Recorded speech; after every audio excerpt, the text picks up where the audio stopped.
interesante proyecto para mí.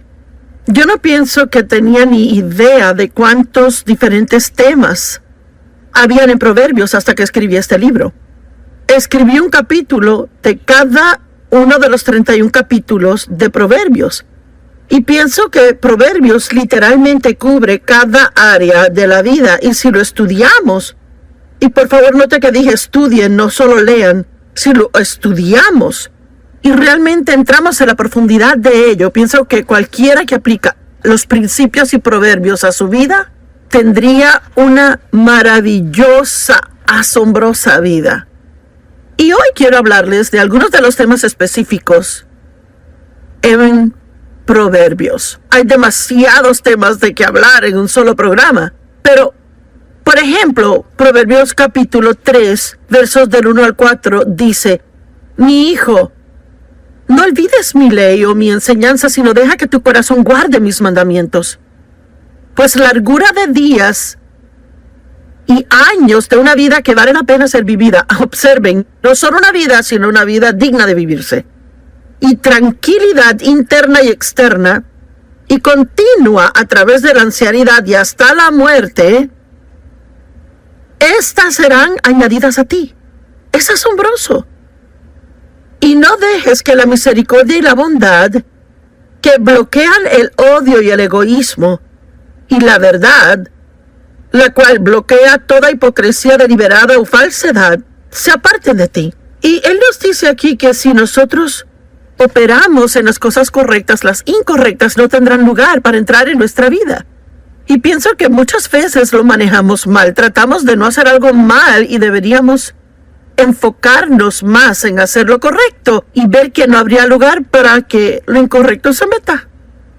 Y Él dijo: sé misericordioso, sé amable, y te guardará de ser egoísta. Camina en la verdad y no tendrás que preocuparte por la hipocresía. No te apartes de ellas, átalas alrededor de tu cuello, escríbelas en la tabla de tu corazón. Y así, aquí está la promesa, y así hallarás favor, buen entendimiento y alta estima en los ojos de Dios y los hombres. Amo eso. Hablemos de misericordia. La Biblia dice que la misericordia triunfa sobre el juicio. ¿Y sabe qué es que vea? Hay tanto juicio en el mundo y crítica en el mundo hoy. Es que es abrumador cómo muchas personas tienen una opinión. Y claro, con la llegada de Facebook y el Internet, todos pueden expresar su opinión acerca de todos. ¿Y qué de la misericordia? Usted sabe, cuando uno comete un error, ¿quiere misericordia o quiere juicio? Bueno, si otorgamos misericordia, la recibiremos. La misericordia es uno de los principios y proverbios que, si uno realmente quiere tener una gran vida, tiene que aprender a ser misericordioso con otros. Y uno podría decir, bueno, no lo merecen. Claro que no. Nadie puede merecer misericordia. Si la merece, no es misericordia. Porque misericordia es mostrar bondad a alguien que no la merece. Es una de las principales cualidades del carácter de Dios. Dios es misericordioso. La misericordia es necesaria si vamos a caminar en el perdón. Uno no puede realmente perdonar si uno no muestra misericordia. Yo amo que la Biblia dice en 1 Corintios 13 que el amor siempre cree lo mejor de cada persona. Y tenemos tantas oportunidades donde podemos juzgar a alguien o podemos decidir creer lo mejor y ser misericordiosos. El hecho es que yo me imagino que muchos que nos ven ahora mismo, esto les cae como anillo al dedo porque están enojados con alguien, quizás le hicieron mal. Yo no digo que uno otorga misericordia porque alguien no esté mal. Uno la otorga cuando la gente está mal, cuando cometen errores. Pero sabe, no siempre se sabe lo que pasa en la vida de otra persona. Así que debemos ser como Dios y ser misericordiosos a otros. Y sí hay un tiempo para corregir, pero hay también un tiempo de misericordia. Yo no pienso que tenemos problemas con la corrección, ¿verdad? Pienso que la misericordia es la que nos molesta. La falta de perdón es un terrible problema en el mundo hoy. Y es un terrible problema en nuestras vidas. Y roba nuestra paz y nuestro gozo. Impide respuestas al orar. Obstaculiza la presencia de Dios en nosotros. Y es una infeliz carga de llevar por todo lado siempre, estar enojado siempre. Déles el don del perdón, el mismo que Dios le dio a usted, y será mucho más feliz. Jesús dijo: yo deseo misericordia, no sacrificio. Vayan, aprendan lo que significa. Y muchos años atrás me quedé medio atorada en esa escritura. Yo sabía que había algo que Dios quería que yo viera en ella, pero se me hacía difícil captarlo. Y yo seguía viéndola y leyéndola y leyéndola y leyéndola. Y finalmente lo capté. Déjeme leerle aquí Mateo 12:7. Si solo supieran lo que estas palabras significan, deseo misericordia, no sacrificio, ustedes lo hubieran condenado al inocente. Pues Dios quiere darnos misericordia. Él no quiere nuestro sacrificio. Y Él quiere que le mostremos misericordia a otros y no requerir de ellos sacrificio. Cuando alguien te hace un mal, ¿eres capaz de mostrar misericordia y no tener que hacerles sentir culpables por lo que hicieron? Dios quiere que seamos misericordiosos con otros. Y sabía que Dios quería que viera algo, pero no sabía lo que era. Y honestamente se me hacía duro ser misericordiosa. ¿Dónde se evalúa en esto? ¿Se le hace difícil ser misericordioso? ¿Es más legalista y espera que lo sigan sus reglas? Y si no siguen, ¿están en un lío? Bueno, es como vivir en el Antiguo Testamento legalista, en un sistema donde cada error que comete trae un castigo por ello. En el Nuevo Testamento vivimos bajo la gracia, que significa Dios nos da favor inmerecido. Y Él nos da misericordia aun cuando no la merecemos. Y no quiere decir que Dios nunca trate con nosotros por el pecado, porque lo hace. Pero hay muchas ocasiones cuando Él muestra misericordia, porque Dios entiende el porqué detrás del qué. Quizás usted ve solo lo que hago, pero Dios entiende que salí de un pasado roto, que he sido abusada, que yo nunca había vivido sino solo en disfunción, y me mostró misericordia en muchas situaciones donde otras personas no se aguantaban por juzgarme. El apóstol Pablo había perseguido cristianos y los metía en la cárcel. Él tenía una actitud asesina hacia ellos. Él se regocijó al apedrear a Esteban. Aún así, en el camino a Damasco, sin pedirlo, Pablo no lo pidió. Dios le mostró misericordia y Él lo visitó de tal manera que Pablo supo que era Dios y recibió la salvación y llegó a ser uno de los mayores apóstoles y escribió 2/3 partes del Nuevo Testamento. Y Pablo dijo: Dios me mostró misericordia. Pues aunque fui un blasfemo y un perseguidor y un violento, me fue mostrada misericordia porque actué en ignorancia e incredulidad. Y Pablo realmente era un hombre muy religioso, un fariseo, altamente educado. Y él pensó que estaba haciendo lo correcto porque él aún no creía en el Mesías. Así que Dios le mostró misericordia, porque él sabía que el corazón de Pablo era recto, aunque sus acciones estaban mal. Imagine eso. Alguien podría estar hiriéndole y su corazón estar bien, aunque sus acciones le estén hiriendo. A veces alguien puede que esté teniendo problemas en su vida, así que se malhumoran con uno, pero ni siquiera realmente se dan cuenta que lo hacen. Así que debemos ser más como el Señor y mostrar a otros más misericordia. Vea, lo que Dios trataba de enseñarme era que yo no estaba recibiendo misericordia de Él. Cada vez que hacía algo mal, sentía que tenía que pagar por ello. Sí, yo era una cristiana del Nuevo Pacto que iba a la iglesia siempre, pero muchas de las cosas eran de mi pasado, porque con mi papá, si uno lo enojaba, uno pagaba por ello. En algún modo, manera o forma, él lo podría excluir o quitarle los privilegios o vociferar, desvariar, gritar, chillar, abofetear a uno, lo que fuera, pero nunca misericordia. Y yo no sabía cómo mostrar misericordia. Y lo que Dios tuvo que enseñarme fue que yo no sabía cómo recibir misericordia de Él. Así que no podía dar lo que no tenía. Mire, si es muy duro consigo mismo, y óigame, alguien necesita esto, si es muy duro consigo mismo, va a ser muy duro con otras personas también. Y Dios quiere que reciba misericordia de Él y dé misericordia a otras personas. La misericordia ve en otras personas sus necesidades y problemas y nos protege de ser totalmente egoístas y egocentristas. Piense profundamente. Nos haría a todos bien el sacar tiempo cada día, aún un poquito de tiempo a diario, y meditar cómo sería el estar en algunas de estas condiciones. ¿Cómo sería para usted si usted estuviera en un hogar de ancianos y 10 años hubieran pasado y nadie jamás viniese a visitarle? ¿Sabe cuántas personas hay que son ancianos en hogares de ancianos que nadie jamás viene y los visita? Y si es una persona que dice, me siento solo, ¿por qué no probar ser voluntario en un asilo de ancianos, yendo de cuarto a cuarto y siendo de ánimo a ellos? Sabe, mientras más damos a otros, más bendiciones llegan a nuestra vida. ¿Cómo es que sería vivir en una nación subdesarrollada y tener que ver a sus hijos morir de hambre? Si realmente piensa en eso, querrá contribuir a misiones. ¿Cómo sería si fuera minusválida? ¿Cómo es realmente la vida para alguien en silla de ruedas que no tiene a nadie que le siente en la silla? Los empuje hasta llegar al baño, los saque de la silla de ruedas, los lleve al inodoro y de vuelta a la silla de ruedas y los lleve a donde vayan.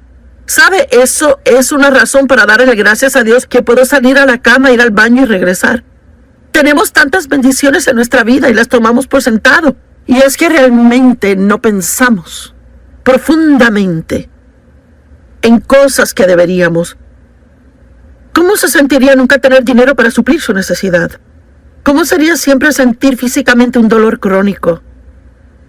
¿Cómo sería el sentirse rechazado, raro, no amado o inusual?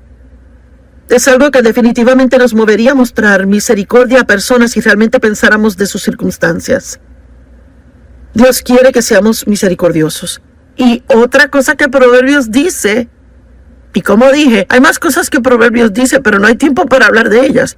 Pero esta es otra de mis favoritas, Proverbios 3, del 5 al 8. Apóyate, confía en y ten confianza en el Señor con todo tu corazón y mente. Y no dependas de tu propia intuición o entendimiento. En otras palabras, no malgastes tu tiempo tratando de figurar las cosas que solo Dios sabe la respuesta y que Él no quiere decírtela aún. En todos tus caminos reconócelo y Él dirigirá tus sendas. No seas sabio en tus propios ojos. Reverentemente teme y adora al Señor y apártate enteramente del mal. En otras palabras, y quiero ser directa, ni se le ocurra que es lo suficientemente listo para guiar su vida sin Dios. Pues será salud a tus nervios y tendones y tuétano y humedad a tus huesos. En otras palabras, mientras menos tratemos de razonar las cosas, más saludables vamos a ser.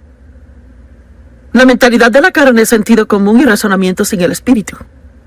Y podemos sentarnos y razonar, pensar, y finalmente producir algo, pero eso no quiere decir que concluimos lo correcto. Romanos 8:6 en la amplificada dice, y la mentalidad de la carne, que es sentido común y razonar sin el Espíritu Santo, es muerte. Significa que no le hará feliz, sino que le hará miserable. Pero la mentalidad del Espíritu es vida y paz, tanto ahora como para siempre. Está viviendo por lo que piensa sin perseguir por la sabiduría y el acuerdo con el Espíritu Santo. Pablo oró que la sabiduría surgiera e iluminara sus mentes para que tuvieran verdadera profundidad en su entendimiento. Y saben, Adán y Eva fueron guiados por el Espíritu al ser puestos en el jardín. Ellos no eran guiados por sus cuerpos, por su mente, por su voluntad o por sus emociones, sino por el Espíritu. Pero al escoger el pecado, todo fue volcado boca abajo. Y luego todos los elementos naturales, los 5 sentidos, dominaron. Y la voluntad de Dios fue echada al suelo.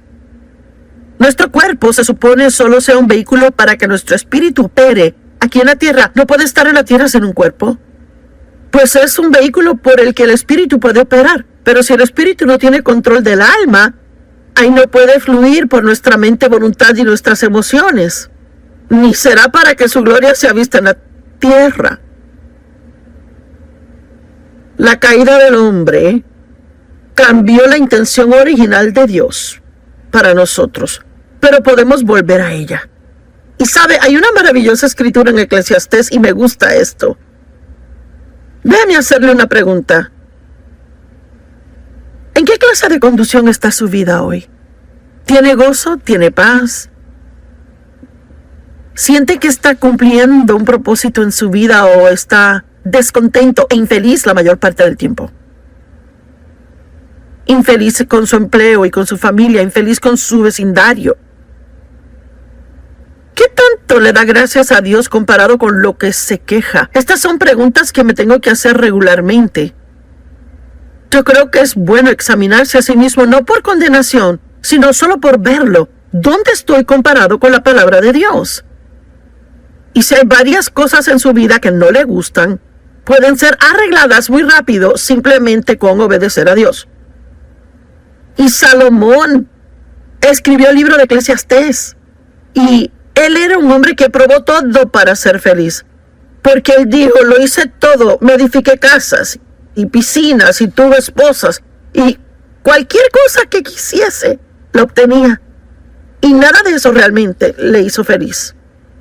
Y en el capítulo 12, el último verso en Eclesiastés, y me gusta esto, en la amplificada, él dice, todo ha sido oído.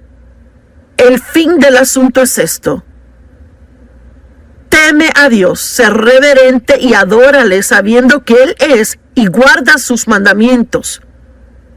Pues esto es, y ahora sígame, este es el íntegro deber del hombre. El pleno y original propósito de su creación, fuimos creados para ser obedientes a Dios. El objeto de la providencia de Dios. La raíz de todo carácter. Vea, nuestro carácter piadoso es desarrollado a medida que hacemos lo que Dios quiere que hagamos, no solo lo que queremos hacer o lo que pensamos o sentimos. Es el fundamento de toda felicidad, el ajustarnos, y amo esto, el ajustarnos a todas las inarmónicas circunstancias y condiciones bajo el sol, y el íntegro deber del hombre. Y wow, él dice que cualquier cosa fuera de orden en nuestra vida debe ser corregida, obedecer a Dios, y que se transformará en lo que se supone que sea. No queremos vivir por razonamientos. Lo único que va a hacer es que seamos infelices. El razonamiento bloquea el discernimiento, es uno de los principios fundamentales de Proverbios. Debemos ser más discernientes y vivir más por lo que sabemos internamente, lo que sabemos en el espíritu, en vez de lo que pensamos. Y es importante. Y yo pensaba ayer acerca de creer. Y sabe que si usted se acalla un poco, está quieto, apaga el cerebro por un minuto, podrá encontrar lo que cree. Quizás no sienta que Dios está conmigo. Y si me guío por ese sentir ahí, el diablo tomará ventaja de eso y yo pasaré una miseria de día y hasta puedo meterme en un problema si sigo dejando que pase. Y pensar que Dios no está conmigo y decir, me pregunto si me ha abandonado, he hecho algo malo, ¿verdad? ¿Está Dios enojado conmigo por algo? Pero si yo en un día en particular siento decir, Dios no está en este vecindario, todo lo que tengo que hacer es apagar mi cabeza por un minuto y decir, bueno, Joyce, ahora, ¿en qué realmente crees? Pues yo creo que Dios está conmigo todo el tiempo, que Él nunca me deja ni me desampara, que sus pensamientos de mí son más que los granos de arena en el mar. Eso es lo que creo. Yo creo que Dios me protegerá y me cuidará a mí. A veces queremos asustarnos o preocuparnos por todas las cosas que pasan en el mundo y me pegará el virus a mí y esto y aquello y lo otro. Pero no tenemos que preocuparnos por esas cosas si realmente creemos que Dios nos ama y que Él tiene un buen plan para nuestra vida y que sin importar lo que pase, Él va a cuidar de nosotros. Pero si nos ponemos a razonarlo todo, y vea, uno puede razonar hasta salirse de la fe, si se fía mucho en razonamientos. Puede controlar su mente, la Biblia dice, echando abajo imaginaciones y cada altiva y elevada cosa que se exalta así en contra del conocimiento de Dios. Así que deje de tratar de figurarlo todo. ¿Sabía usted de qué habla Proverbios muchísimo? Y digo mucho. Realmente mucho del adulterio. Y yo voy a dar un paso valiente por unos minutos y hablarles del adulterio.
Y la fornicación va con eso también, que es sexo antes del matrimonio. Hoy en día, yo no sé, existe la más rara noción en el mundo. Que uno debería irse a vivir juntos antes de casarse para ver si funciona. Bueno, esa puede ser la noción del mundo, pero no es lo que dice la palabra. Y usted sabe, no podemos hacer lo que sea popular en el mundo y poder realmente estar en la voluntad de Dios. Y es que hay mucha infidelidad de los matrimonios.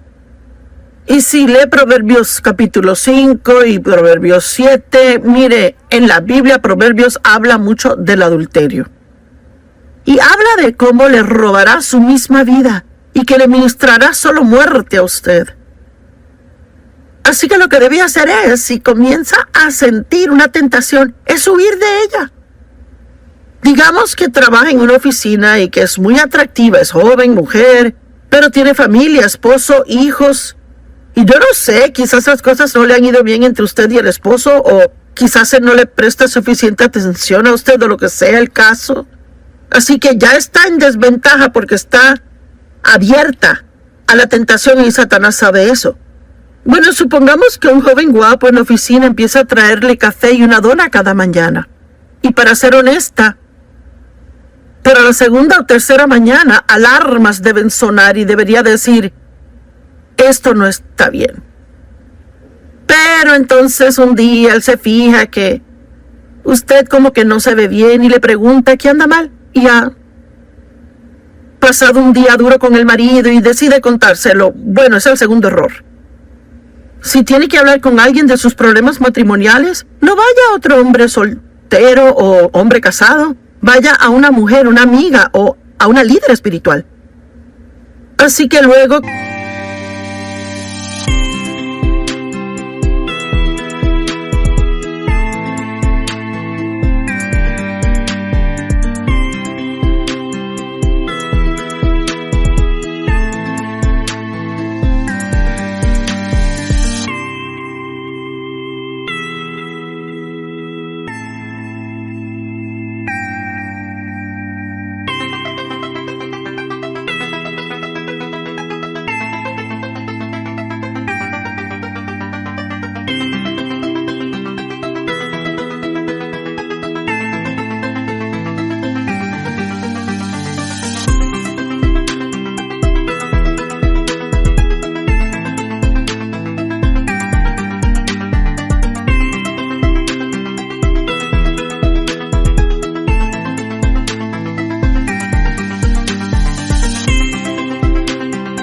quizás le pide que vaya a almorzar para hablar de sus problemas y antes de saberlo está en un gran problema. Yo recuerdo con un hombre en la iglesia que era un buen amigo de mi marido. Él y su esposa eran buenos amigos nuestros. Él me dijo un día cuando nadie estaba ahí, ay, quisiera que mi esposa se viera como tú. Y yo rápido regresé y le di un halago de cuán linda era la esposa y me fui caminando y fui directo a mi marido y le dije, Y Dave y yo estuvimos de acuerdo que oraríamos y si pasaba otra vez Dave hablaría con él. No se puede. No puede jugar con esa clase de cosas, jugar con el fuego sin quemarse. Y mire, yo le digo, no trato de ponerle en condenación, pero trato de guardarle de un lío. Y no quiero que se meta en un problema, quiero que salga del problema.